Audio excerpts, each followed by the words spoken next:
여러분 안녕하십니까? 7월 17일 금요일 VOA 한국어 방송입니다. 저는 도성민입니다. 안녕하십니까? 장량입니다. 먼저 오늘의 주요 뉴스 헤드라인입니다.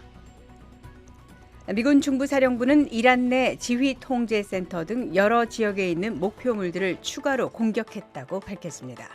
미국 정부가 극좌 정치 폭력을 새로운 국제 안보 위협으로 규정하고 동맹국들과 대응 공조를 강화하고 있습니다.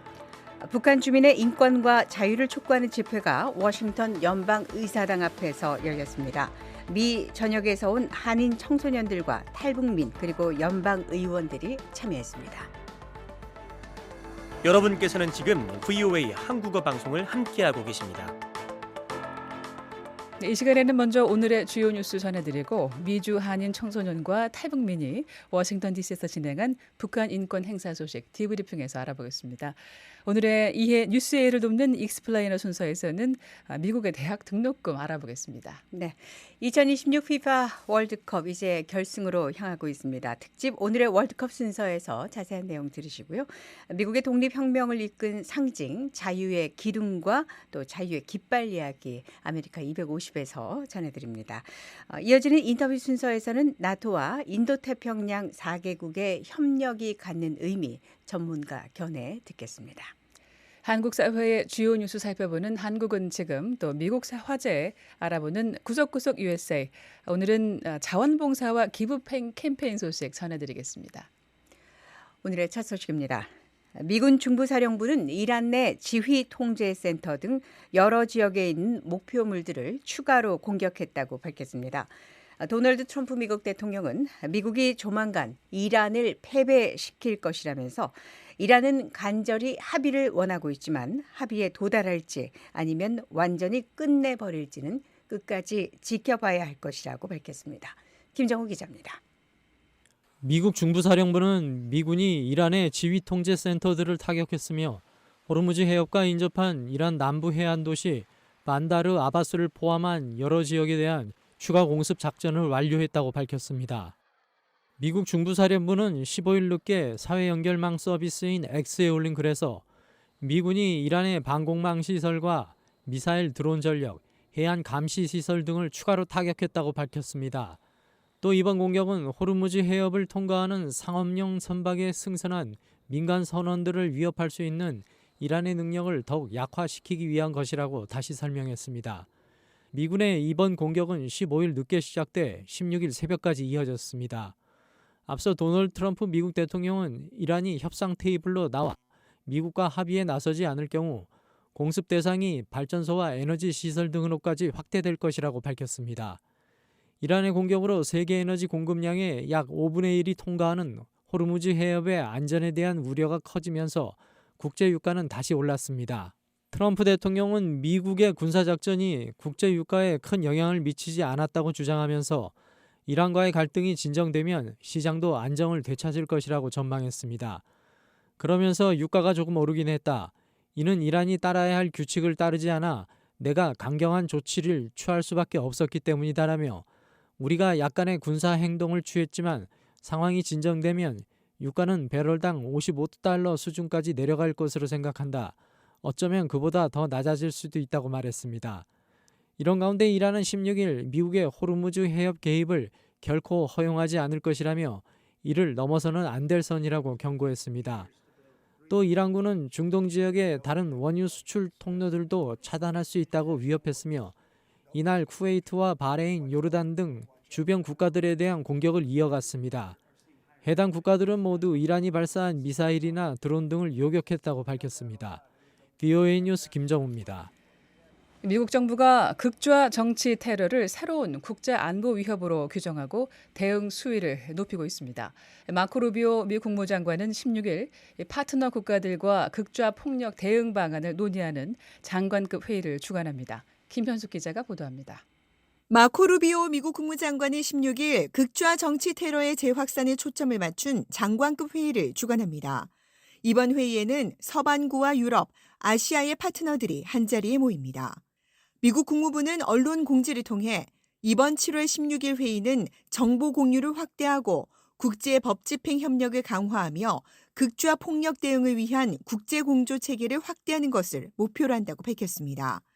또 60개국가량 참석할 예정이었지만 국무부는 지난 10일 소셜미디어 X를 통해 관심이 폭발적으로 증가해 추가 국가들을 초청했다고 설명했습니다. 토미 피곶 국무부 대변인은 이번 위협이 새로운 현상이 아니라 오랜 위협이 재부상하는 것이라고 말했습니다. 미국은 지난 5월에도 14개국이 참여한 대테러 워크숍을 개최한 바 있습니다.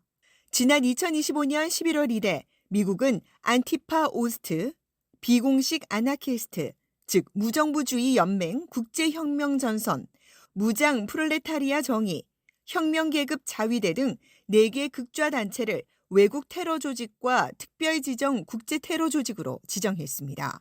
미국은 이 단체들의 자금 조달을 차단하는 데 도움이 되는 정보를 제공하면 최고 $10,000,000 포상금을 제시하고 있습니다. 2025년 9월 도널드 트럼프 대통령은 보수 활동가 찰리 커크 씨가 살해된 이후 행정명령을 통해 안티파를 국내 테러 조직으로 규정했습니다. 전략국제문제연구소 CSIS는 2025년 연구에서 미국 내 좌익 폭력 사건이 증가하고 있지만 역사적으로 우익이나 지하디스트, 즉 이슬람 무장주의 폭력 수준에는 크게 못 미친다고 평가했습니다. 해당 연구는 또 2025년은 CSIS 데이터 집계가 시작된 이후 처음으로 좌익 사건 수가 우익 사건 수를 넘어선 해라고 명시했습니다. VOA 뉴스 김현숙입니다. 여러분께서는 지금 VOA 한국어 방송을 함께하고 계십니다. 북한 주민의 인권과 자유를 촉구하는 집회가 15일 워싱턴 연방의사당 앞에서 열렸습니다. 미국 전역에서 온 한인 청소년 50여 명 그리고 탈북민들이 함께한 이 자리에는 한국계 영김 그리고 데이브민 하원 의원도 참여했습니다. 이존 기자입니다.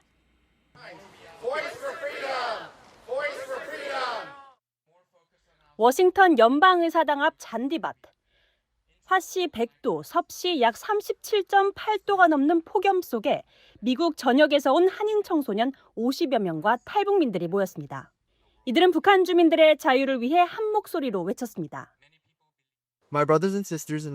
북한에 있는 저희 형제 자매들은 자유롭게 말할 수도 예배할 수도 두려움 없이 살 수도 없습니다. 그래서 저는 오늘 이 자리에 왔습니다. 그들의 목소리가 되기 위해 미주 한인교회 연합과 함께 이곳에 있습니다. 침묵은 그들에게 겨눠진 무기입니다. 하지만 우리의 목소리는 우리의 것입니다. 오늘 저는 제 목소리를 냅니다. 모든 사슬이 끊어질 때까지 미주 한인교회 연합과 함께 목소리 없는 이들의 목소리가 되겠습니다. 이날 집회에는 한국계 미국 연방 하원 의원들도 나와 힘을 보탰습니다. 공화당 영킴 의원은 하원 외교위원회 동아시아 태평양 소위원장으로 북한 인권법 재승인법을 주도하고 있습니다. 저는 언제나 여러분의 편에 서서 북한 주민들을 돕고 김정은 정권의 책임을 묻는 강력한 목소리를 낼 것을 약속합니다. 마침내 자유롭고 평화로운 한반도를 맞이하는 그날까지 멈추지 않겠습니다. 영킴 의원은 탈북민 보호와 북한 내부로의 정보 유입 확대 등을 담은 북한 인권 재승인법을 초당적으로 발의했다고 밝혔습니다. 같은 한국계인 민주당 데이브민 의원도 참석해 초당적인 지지를 약속했습니다. 이것은 단지 잔혹한 정권에 관한 문제가 아닙니다. 옳은 일을 하는 것, 사람을 소모품이 아니라 인간으로 대하는 것에 관한 문제입니다. 목발을 짚고 두만강을 건너 탈북한 지성호 전 한국 국회의원은 자유가 없는 북한 주민들의 참혹한 현실을 다졌습니다. 자유민주주의를 택한 대한민국은 쌀밥이 남아 돌아가는데 그 작은 배를 채우지 못해서 죽어가고 있습니다. 잘못을 잘못이라고 이야기할 수 있는 입이 없습니다. 언론, 출판, 결사, 집회 자유가 없습니다. 오늘 우리는 그들의 목소리가 되고자 이 자리에 있는 것입니다. 북한 인권법은 약 4년 전 만료되고 아직 새로 제정되지 않았습니다. 하지만 하원에 이어 최근 상원에서도 재승인 법안이 발의되면서 의회가 심의 중인 국방수권 법안에 재승인 법안이 포함돼 처리될 수 있다는 전망도 나오고 있습니다. 워싱턴 연방의사당에서 VOA 뉴스 이존입니다. 북한에서 장기간 억류됐다가 혼수 상태로 돌아와 숨진 미국인 대학생 오토 원비어 씨의 부모가 북한 연계 동결 자산 1,700만 달러를 넘겨받을 수 있는 구체적인 절차가 마련됐습니다. 미국 법원은 자금을 보유한 JP 모건 체이스 은행의 법적 보호 요청도 받아들였습니다. 함지아 기자가 보도합니다. 워싱턴 DC 연방법원이 오토 원비어 부모에 대한 북한 연계 동결 자산 1,713만 달러 지급 방안을 구체화한 수정명령을 내렸습니다. 사건을 담당하고 있는 베럴 하월 판사는 15일 수정명령을 통해 JP모건 체이스 은행이 보유한 동결 자산 1,713만 달러와 추가 이자를 원비어 부모 측에게 지급하도록 했습니다. 앞서 오토 원비어의 부모인 신디와 프레드 원비어 씨는 지난달 11일 법원으로부터 파키스탄 핵 과학자 압둘 카디르 칸과 연계된 동결 자산에 대한 권리를 인정받았습니다. 이 자금은 이른바 AQ 칸 네트워크로 불리는 국제 핵 확산 조직과 관련된 것으로 법원은 이 조직이 북한의 기관 또는 대리기관에 해당한다고 판단했습니다. 그러나 지난 7일 JP모건 체이스 은행은 자금을 지급한 뒤 다른 청구권자가 나타날 경우 추가적인 법적 책임을 질 수 있다며 법원에 보호 조치를 요청했습니다. 동결 자산 지급 자체에는 반대하지 않지만 향후 제3자가 이 자산에 대한 권리를 주장할 경우 같은 자금을 놓고 이중 책임을 질 위험이 있다는 이유였습니다. 이에 법원은 이날 수정명령을 통해 JP모건 체이스 측의 요구를 받아들인 것입니다. 수정명령에 따르면 JP모건 체이스는 이번 명령이 항소할 수 없는 최종 상태가 된 뒤 10영업일 이내에 1,713만 달러를 원비어 부모 측 변호인에게 송금해야 합니다. 또 자금을 지급한 뒤에는 JP모건 체이스와 모 회사, 계열사, 임직원 등이 해당 자산과 관련된 모든 법적 책임에서 면제됩니다. 앞서 원비어 씨 부부는 북한 당국의 고문과 억류로 아들이 사망했다며 2018년 북한 정권을 상대로 소송을 제기했으며 같은 해 12월 약 5억 달러의 손해배상 판결을 받아냈습니다. 이후 원비어 씨 부부는 판결금을 회수하기 위해 미국과 해외에 있는 북한 관련 자산을 추적해왔습니다. VOA 뉴스 함지아입니다. VOA 한국어 방송과 뉴스 기사는 언제든지 인터넷 웹사이트 www.voakorea.com과 유튜브, 소셜미디어 X와 페이스북으로도 함께하실 수 있습니다.